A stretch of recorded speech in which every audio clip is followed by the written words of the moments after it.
Existe uma coisa que ninguém te conta sobre o medo.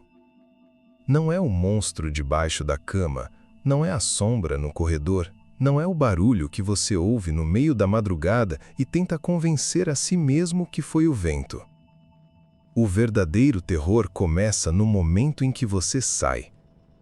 No exato instante em que a sola de seu sapato toca o chão do lado de fora, quando a porta ainda não fechou, quando o ar de dentro ainda beija o ar de fora, algo do outro lado do mundo da visível ergue a cabeça e fareja e sorri, porque você acabou de deixar uma porta aberta. Renata Figueiredo tinha 32 anos e o tipo de exaustão que não some com sono. Ela trabalhava como analista de sistemas numa empresa de logística no centro de São Paulo.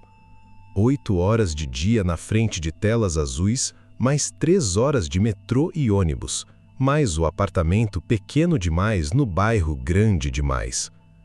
O bloco D do edifício Coração de Pedra, apartamento 74, 7º andar de um prédio sem elevador funcionando. Era quarta-feira à noite quando ela desceu as escadas pela última vez sem saber que era a última. A mochila pesava nos ombros.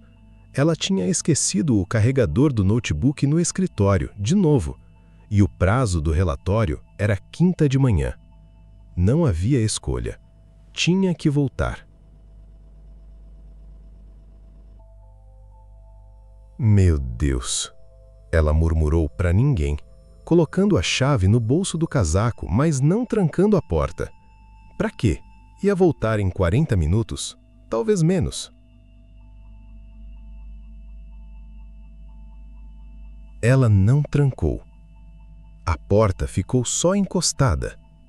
E enquanto o elevador morto do corredor exalava seu cheiro de graxa velha e ferrugem, enquanto Renata descia os 7 lances de escadas com os joelhos reclamando, algo lá em cima, do outro lado da porta encostada, piscou. Ela nunca entendeu por que não ouviu nada ao voltar. Apartamentos barulham. São Paulo é uma cidade que respira pelos buracos das paredes. Seu vizinho do 73 roncava tão forte que ela conseguia escutar através da parede. A senhora do 75 ouvia novela até meia-noite sem falta. O encanamento do corredor gemia toda vez que alguém dava descarga em qualquer andar. Quando Renata voltou, 43 minutos depois, carregador na mão, café do boteco ainda quente na outra, o corredor estava em silêncio absoluto. Não o silêncio comum de madrugada. O outro tipo. O tipo que faz sua mandíbula travar. Ela parou no 7º andar. A luz do corredor piscava. Sempre piscava. Tinha uma lâmpada que o síndico prometia trocar desde março. Mas naquela noite a piscada era diferente. Lenta, deliberada. Como uma respiração. A porta do 74 estava exatamente como ela tinha deixado. Entreaberta. Um fio de escuridão vertical entre a porta e o batente. 43 minutos, ela pensou. Ninguém sabe que eu saí. Ninguém tinha motivo para entrar. E ainda assim, o cheiro. Renata era alérgica a mofo desde criança. Seu nariz identificava aquela mistura específica de úmido e podre, como outros identificam perfume de bolo. Automático, imediato, inconfundível. O cheiro que vinha do interior do seu apartamento não era mofo. Era parecido, mas mais fundo, mais orgânico. Como se algo muito grande e muito úmido tivesse passado tempo demais em espaço fechado e depois saído, deixando para trás a memória química de seu corpo. Renata ficou parada por 30 segundos que pareceram 30 minutos. Depois, empurrou a porta. Tudo estava no lugar. Ela conferiu com os olhos antes de acender a luz. A mesa, o sofá, as prateleiras de livros que chegavam até o teto, a janela fechada com a persiana pela metade. O gato, Biscoito, Laranja, 5 anos, o único ser vivo que dependia dela, dormia enrolado na almofada preta do sofá. Normal. Ela acendeu a luz. Biscoito não se mexeu. Ele sempre se mexe quando eu acendo a luz. Biscoito. Nada. Ela foi até o sofá. Colocou a mão no pelo do gato. Frio. Não o frio de gato dormindo. O outro tipo de frio. O tipo que não volta mais. Renata se afastou. Bateu com o calcanhar na mesinha de centro. Não sentiu. Estava olhando para o gato que respirava. Ela podia ver o flanco subindo e descendo, mas estava frio. Vivo, mas frio. Como se algo tivesse sugado o calor dele de dentro para fora, deixando a máquina funcionando sem o motor. "O que aconteceu com você?" ela sussurrou. Biscoito abriu os olhos. Os olhos dele eram verdes, sempre foram verdes, o verde específico de gato laranja, quase amarelo nas bordas. Os olhos que abriram eram pretos. Completamente. Sem íris, sem pupila. Pretos como o interior de um buraco. Ele olhou para ela. E fechou de novo. Renata não dormiu naquela noite. Ficou sentada na cama, encostada na parede, os joelhos dobrados no peito, de olho no gato que respirava lá na sala. De hora em hora ela acendia a lanterna do celular e iluminava ele. Os olhos continuavam fechados. Às 6 da manhã ela mandou mensagem para o trabalho. Gripada, não vou conseguir ir. Depois foi até a porta do 75. Dona Carminha tinha 73 anos, era viúva, assistia novela até meia-noite e sabia de tudo o que acontecia no corredor. O tipo de vizinha que você achava irritante, até o dia que precisava. "Renata, que susto, minha filha. Você tá bem? Tá branca igual papel." "Dona Carminha, ontem à noite, entre umas 11h30 e meia-noite, a senhora notou alguma coisa?" A expressão da velha mudou. Sutil. A leveza dos bons dias escorregou 1 milímetro. "Que tipo de coisa? Alguém no corredor? Um barulho? Qualquer coisa." Dona Carminha olhou para o corredor vazio.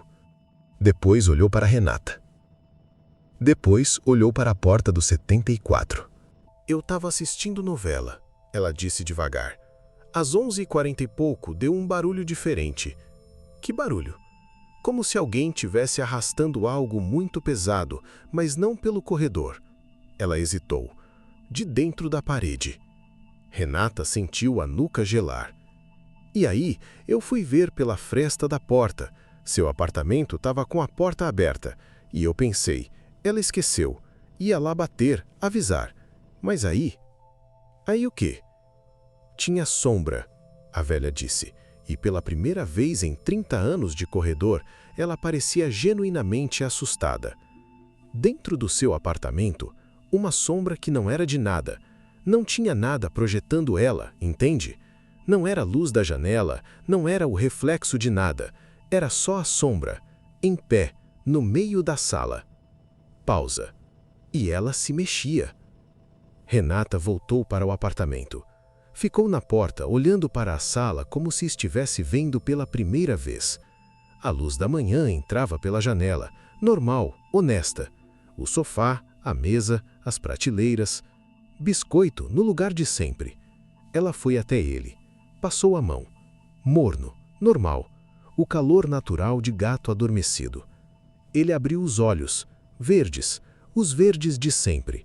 Renata fechou os olhos, respirou fundo. Eu estava cansada. É isso, estava exausta. O estresse do prazo, a viagem desnecessária ao escritório à meia-noite. A cabeça distorce coisas quando a gente está no limite. Ela acreditou nisso por exatamente 3 dias. Quinta-feira. Ela saiu para comprar pão. 6 minutos. A padaria era na esquina. Quando voltou, havia lama na soleira da porta. Lama que não existia antes. Lama que não vinha do corredor limpo. Lama que formava algo próximo de um rastro, mas de um passo largo demais, de um pé largo demais, de uma coisa que andava de um jeito que pés humanos não andam. Ela esfregou com pano e não dormiu de novo.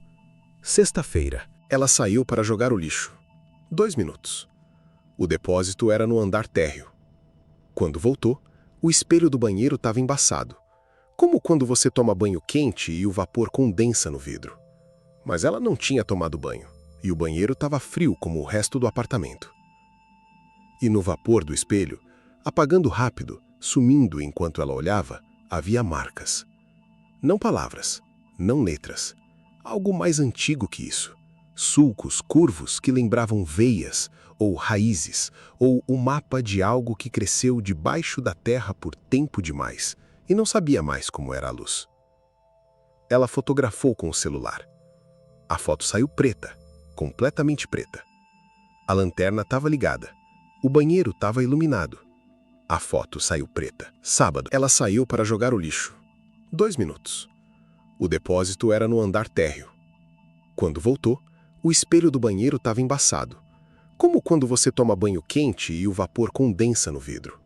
Mas ela não tinha tomado banho, e o banheiro estava frio como o resto do apartamento. E no vapor do espelho, apagando rápido, sumindo enquanto ela olhava, havia marcas. Não palavras, não letras. Algo mais antigo que isso. Sulcos curvos que lembravam veias, ou raízes, ou o mapa de algo que cresceu debaixo da terra por tempo demais e não sabia mais como era a luz. Ela fotografou com o celular. A foto saiu preta, completamente preta. A lanterna estava ligada. O banheiro estava iluminado.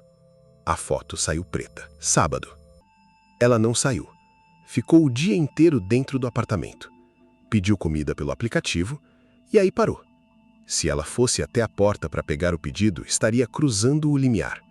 Estaria saindo, mesmo que por um segundo, mesmo que com um pé dentro e um pé fora. Deixaria a porta aberta. Ela cancelou o pedido.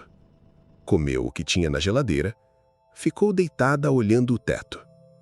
Nada aconteceu. Quando o sol nasceu, domingo, ela ficou olhando para a porta. Ele espera eu sair. O pensamento vinha de algum lugar que não era totalmente dela. Um entendimento que não passava pelas palavras, ia direto do estômago para a espinha, quente e certeiro como uma facada. Ele não entra enquanto você tá. Ele entra no espaço que você deixa, no buraco do ar que tem o formato do seu corpo quando você não está mais aqui. Ele se alimenta da ausência. Renata tinha um amigo que todo mundo tem. Aquele que sabe de tudo sobre o que ninguém quer saber. Fábio Drummond tinha 40 anos, trabalhava como arquivista na biblioteca municipal e passava os fins de semana lendo sobre folclore, ocultismo e coisas que a ciência ainda não catalogou direito. Como ele mesmo dizia. Era excêntrico do jeito que certos homens solitários ficam quando substituem conexão humana por erudição. Ela ligou no domingo de manhã. Contou tudo. A porta aberta, o gato frio, a sombra sem origem, a lama, o espelho, o padrão. Do outro lado, silêncio longo. Fábio, estou pensando. Pensa alto. Tem um registro, disse Fábio, devagar, como quem mede cada palavra antes de soltar. Um registro de 1887. Um colecionador de relatos paranormais chamado Hieronymus Vett. Ele documentou casos em 6 países diferentes: Brasil, Portugal, Hungria, Japão, Nigéria, Canadá, que tinham o mesmo padrão, sempre o mesmo padrão. Que padrão? Uma entidade que não aparece quando você está, só quando você sai. Vett chamou de predador de limiar, predador de limiar, mas há um nome mais antigo nos registros portugueses do século XVI. Renata esperou. O que come era excêntrico do jeito que certos homens solitários ficam quando substituem conexão humana por erudição. Ela ligou no domingo de manhã. Contou tudo. A porta aberta, o gato frio, a sombra sem origem, a lama, o espelho, o padrão. Do outro lado, silêncio longo. Fábio, estou pensando. Pensa alto. Tem um registro, disse Fábio, devagar, como quem mede cada palavra antes de soltar. Um registro de 1887. Um colecionador de relatos paranormais chamado Hieronymus Vett. Ele documentou casos em 6 países diferentes: Brasil, Portugal, Hungria, Japão, Nigéria, Canadá, que tinham o mesmo padrão. Sempre o mesmo padrão. Que padrão? Uma entidade que não aparece quando você está, só quando você sai. Vett chamou de predador de limiar, predador de limiar. Mas há um nome mais antigo nos registros portugueses do século XVI. Renata esperou. O que come a porta aberta, ele disse, em português arcaico. O predador de ausência. O apartamento ficou mais frio, ou ela ficou mais fria. Difícil distinguir. O que ele faz? Nos relatos de Vett, ele não machuca, não destrói, não rouba no sentido físico. Ele ocupa. Passa pelo espaço que você deixou vazio. Toca suas coisas, respira o seu ar e deixa alguma coisa para trás. Que coisa? Silêncio. Fábio, que coisa ele deixa?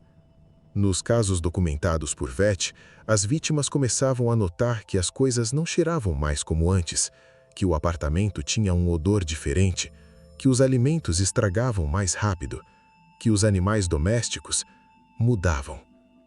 Biscoito com os olhos pretos. E o que acontecia com as pessoas? Elas paravam de sair. Simples assim. No começo por medo, depois por... Vett descreve como uma perda do impulso de movimento, como se a própria vontade de cruzar o limiar fosse murchando. As pessoas ficavam dentro, cada vez mais dentro. Até o quê? Pausa longa demais. Até ele não precisar mais esperar elas saírem, disse Fábio, a voz baixa. Porque quando você para de sair completamente, o dentro e o fora deixam de existir. A porta deixa de ser uma fronteira. E aí, ele pode atravessar quando quiser. Segunda-feira. Renata passou a noite planejando. Se a lógica da coisa era o limiar, a porta, a ausência, o vazio no formato dela, então havia uma maneira de quebrar o padrão, ou pelo menos de entender melhor o que estava acontecendo. Ela foi até a janela. Não a porta, a janela. Abriu 1 centímetro. Esperou. Nada. Abriu mais. Ainda nada. 10 minutos depois, a janela completamente aberta, o vento frio de São Paulo entrando com cheiro de diesel e pizza de domingo ainda no ar. Nada. É a porta, ela entendeu. Especificamente a porta, o limiar de entrada, o lugar por onde você sai do seu espaço e entra no mundo. A janela não conta. Ela fechou a janela. Ficou olhando para a porta por um longo tempo. Depois foi buscar a câmera de segurança que tinha comprado 2 anos antes, quando o vizinho do segundo andar tinha sido assaltado. Nunca tinha instalada. Ainda estava na caixa. Ela instalou, voltada para a porta, conectada ao celular. Depois saiu. 3 minutos. Ela foi até o corredor, desceu um lance de escada, ficou parada no 6º andar olhando o feed ao vivo no celular. A sala estava vazia. Biscoito dormia no sofá. Normal. Ela esperou. 30 segundos. 1 minuto. A imagem da câmera ficou estática. Não um corte, não foi assim. Foi uma corrupção gradual, como sinal de TV analógico morrendo. Pixels se dissolvendo em cinza granulado enquanto ela olhava. E por 2, 3 segundos, antes do feed virar estática completa, ela conseguiu ver. A sombra. De pé no meio da sala. No mesmo lugar que Dona Carminha tinha descrito. Alta demais para o teto. Larga demais para os ombros humanos. Feita de escuridão que não era a ausência de luz. Era a presença de outra coisa. Matéria diferente. Substância que existia nos ângulos onde a luz não sabe como dobrar. E estava curvada. Curvada sobre o sofá. Sobre Biscoito. Renata subiu 7 lances em menos de 30 segundos. Abriu a porta, entrou. A sala estava vazia. Biscoito abriu os olhos, verdes. Na câmera, estática. E depois, quando o feed voltou, câmera funcionando perfeitamente como se nunca tivesse parado, ela viu o carimbo de tempo. A corrupção tinha durado exatamente 2 minutos e 17 segundos. Em 2 minutos e 17 segundos, o feed tinha registrado 0 segundos de imagem. Ele apaga as provas, ela entendeu. Ele sabe que tem câmera, ele sabe que tem tudo, e não importa, porque ele já ganhou antes de você saber que estava jogando. Terça-feira, Fábio ligou de volta. Ele tinha passado os 2 dias seguintes mergulhado nos arquivos de VET e em outros registros que encontrara no acervo da biblioteca. Documentos coloniais, cartas de jesuítas, um diário de escrivão do século XVIII que descrevia algo muito similar acontecendo em casas de Lisboa depois de uma série de mortes por peste. Renata, eu preciso te dizer uma coisa, e você precisa me ouvir direito. Estou ouvindo. Nas histórias em que as pessoas conseguiram resolver, os casos em que as pessoas avistaram a entidade, nenhuma delas estava sozinha quando conseguiu. O que você quer dizer? A entidade se alimenta da ausência individual. Quando você sai, você especificamente, o espaço que tem o formato de você é o que ele ocupa. Mas se tem outra pessoa no apartamento, se o espaço nunca fica completamente vazio de cheiro humano, ele não pode entrar. Renata processou isso. Então eu preciso de alguém aqui? Mais do que isso. VET documentou um caso em Lisboa, 1891, onde a família conseguiu afastar a entidade permanentemente. Eles fizeram uma coisa específica. O quê? Saíram todos juntos. Pausa. Não funciona se fica alguém dentro. Precisam ser todos fora ao mesmo tempo, porque aí a entidade não tem mais um espaço específico para ocupar. O apartamento inteiro vira limiar. Vira a porta. E a entidade de limiar não consegue habitar o que é limiar. Ela precisa do contraste, do dentro e do fora, do você aqui e do você lá. Você está dizendo que se eu tirar todo mundo para fora, o espaço vira vazio absoluto, e vazio absoluto não tem cheiro de ausência específica. É como tentar morder o nada. Ele respirou. Mas tem um problema. Sempre tem. Eles tentam de novo, no dia seguinte.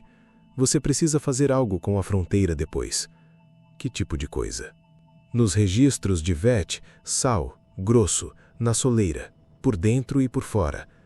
Sei que parece ridículo. Nada me parece ridículo mais. E uma coisa a mais. A voz de Fábio mudou. Ficou menor. O diário do escrivão de Lisboa, ele descreveu o que viu quando todos saíram juntos e olharam de fora para a janela do apartamento enquanto faziam a coisa do sal. O que ele viu? Silêncio. Fábio. Ele disse que viu o apartamento cheio, disse Fábio, muito devagar. Cheio de sombras, como se o espaço inteiro estivesse repleto delas, empilhadas, comprimidas. E aí ele entendeu uma coisa. O quê? Que a entidade não estava lá só desde que ele tinha começado a notar. Ela estava lá há muito tempo, ocupando cada ausência, cada vez que alguém saiu nos últimos meses, nos últimos anos, cada momento em que o apartamento ficou vazio por um instante, ela tinha estado lá, acumulando, crescendo. Cada vez que eu saí. Cada manhã para o trabalho, cada ida ao mercado, cada viagem, cada fim de semana fora. Ele estava compartilhando o espaço com ela, disse Renata, a voz sem volume. Sem saber. Por quanto tempo você mora nesse apartamento? Ela fechou os olhos. 5 anos. Fábio veio na 4ª à noite. Ele trouxe 2 quilos de sal grosso e o diário de VET fotografado, porque o original estava em alemão gótico e ele tinha passado as últimas horas traduzindo nos intervalos do trabalho. Eles fizeram o plano na cozinha, em voz baixa, como se a coisa pudesse ouvir. E Renata tinha a sensação cada vez mais forte de que podia. Nós 2 saímos juntos, ela confirmou. Pelo mesmo limiar. Porta, não janela. Correto. Ficamos do lado de fora pelo menos 5 minutos. Tempo suficiente para ele se manifestar completamente, sem mais nada para ocupar. E depois voltamos com o sal. Fábio assentiu. Mas havia algo nos olhos dele. Uma tensão que ele estava controlando, mas não completamente. O que você não me contou? Ela perguntou. Ele demorou. O escrivão de Lisboa, depois que eles fizeram o ritual e o sal foi colocado, o apartamento ficou limpo, mas ele descreveu um efeito colateral. Que efeito? A entidade não morre. Ela só é expulsa daquele limiar específico. Ela vai para outro lugar, outro espaço, outro apartamento, onde alguém saiu descuidadamente e deixou a porta aberta por tempo demais. Renata olhou para a porta. Então a gente resolve o problema aqui e joga para outro? Sim. Silêncio. Longo. Eu sei que não é perfeito, disse Fábio. Não é, mas é o que temos. Ela pegou o biscoito, colocou na caixinha de transporte, o gato protestando com os miados habituais. E esse som normal, esse som de gato sendo gato, fez seus olhos arderem. Às 00:05, eles saíram. Os três. Ela, Fábio e biscoito na caixa. A porta fechou atrás deles. Eles ficaram parados no corredor, olhando para a porta, escutando. Por 30 segundos, nada. Por 1 minuto, nada. E então, o cheiro. Aquele cheiro. Mais forte do que nunca, úmido, orgânico, velho como a terra e profundo como o que vive debaixo dela, vazando pela fresta da porta como fumaça. A porta estava trancada, a chave estava com ela, mas a fresta brilhava. Uma luz que não era luz, mais escura do que a escuridão do corredor. Um escuro ativo, um escuro que se movia, crescia, pulsava com o ritmo de algo que respirava. Dona Carminha abriu a porta do 75. Minha Nossa Senhora! A velha sussurrou, os olhos arregalados. Fica dentro, Renata disse. Não sai agora, por favor. A velha recuou, fechou a porta, e da fresta do 74 veio a voz enrouquecida. Eu vou rezar, minha filha. 2 minutos. 3. A fresta do 74 pulsava. 4 minutos. Fábio estava segurando o saco de sal com os 2 punhos, os nós dos dedos brancos. 5 minutos. Agora, ele disse. Renata enfiou a chave. Abriu a porta. O cheiro os atingiu como parede física. Ela sentiu nos olhos, na garganta, uma presença densa que fazia o ar parecer sólido.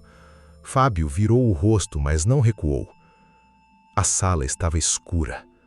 Não escura de madrugada, escura de outra coisa. Renata acendeu a luz. Levou um momento para o cérebro processar o que via. O apartamento estava cheio, exatamente como o escrivão tinha descrito. Sombras empilhadas, comprimidas, sobrepostas, o volume todo tomado por formas que não tinham contorno definido, mas que sugeriam estrutura. Braços, pescoços, costas curvadas, coisas que tinham o formato vago de coisas que já tinham sido vistas antes, mas não eram nenhuma delas. 5 anos. Cada vez que ela tinha saído, eram tantas.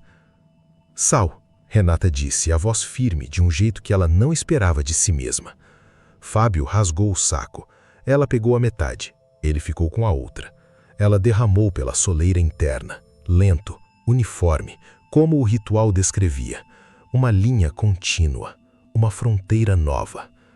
As sombras recuaram. Não rápido, não dramaticamente, devagar, como fumaça que encontra vento. Se contraíram, se comprimiram mais, e havia um som que ela só conseguiu descrever depois, tentando explicar para a polícia que veio investigar o cheiro de podre no edifício 3 dias depois. Um som como papel muito velho sendo amassado, como o osso seco de algo muito grande rangendo. Fábio correu para o lado de fora da porta, derramou o sal pela soleira externa. Linha completa. Dentro, fora, continuidade. A escuridão cessou. Não com estrondo, não com grito. Cessou como uma vela apagada por vento que você não sentiu passar. Um instante havia, no instante seguinte não havia. O apartamento estava vazio, limpo, com cheiro de nada, sem aquele odor orgânico, sem o peso no ar, só o cheiro do apartamento dela. O sabonete que ela usava, o café de dias atrás, a almofada do gato. Dela. Só dela. Ela e Fábio ficaram parados na porta por um longo tempo, respirando. Biscoito miou dentro da caixinha. Renata se curvou, abriu a caixa. O gato saiu, farejou o ar, farejou a soleira e foi direto para a almofada preta no sofá. Normal, completamente normal. Ela quase chorou. Renata dormiu 16 horas seguidas naquela noite. No dia seguinte, com café na mão e biscoito no colo, ela pesquisou o histórico do apartamento. O bloco D do edifício Coração de Pedra tinha sido construído em 1978.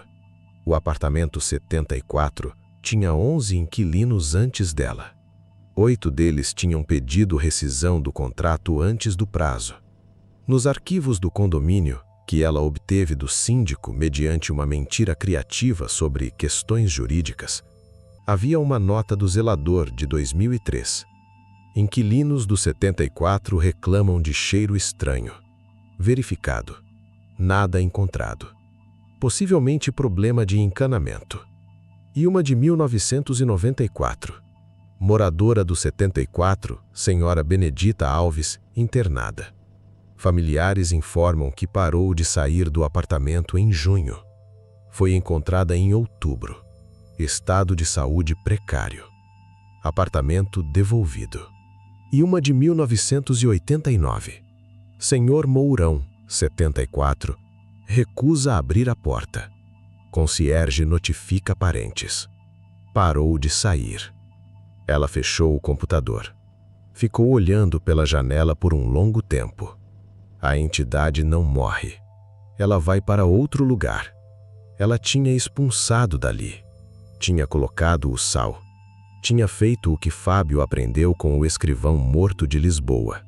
Mas ela tinha mandado para algum outro lugar. Para algum outro apartamento. Para algum outro corredor, onde havia outra porta.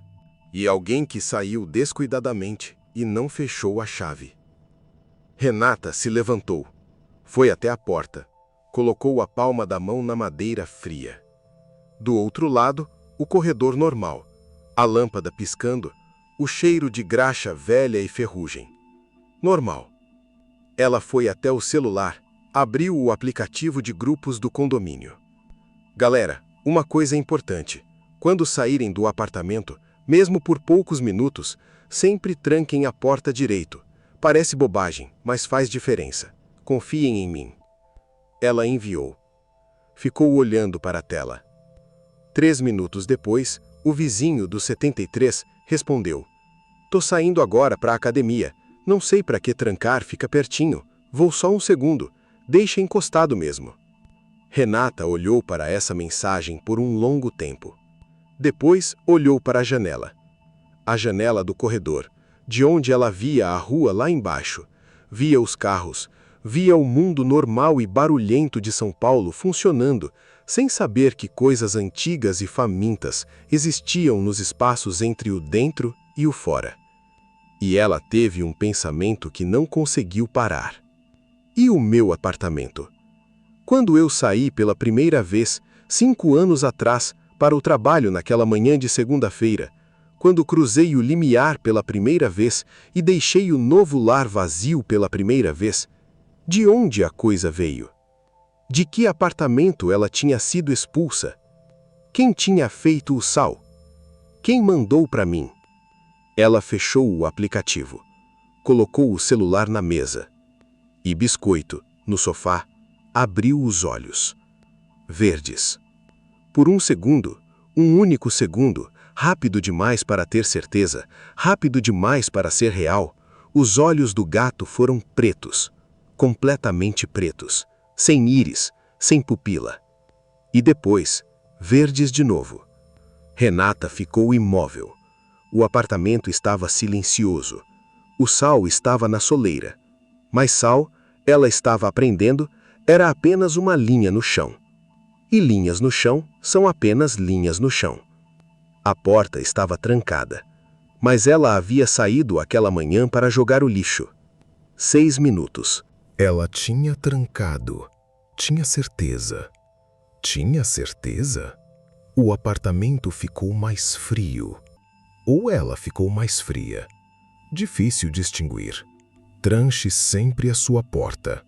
Todas as vezes, sem exceção. E se você mora sozinho, como você sabe o que acontece enquanto você não está? Fim. Este roteiro foi criado exclusivamente para fins de entretenimento. Mas da próxima vez que você sair de casa e deixar a porta entreaberta, só por um segundo, só enquanto você pega o lixo, só enquanto você desce buscar a encomenda, lembre-se, o tempo que você passa fora não existe para você, mas existe para outra coisa.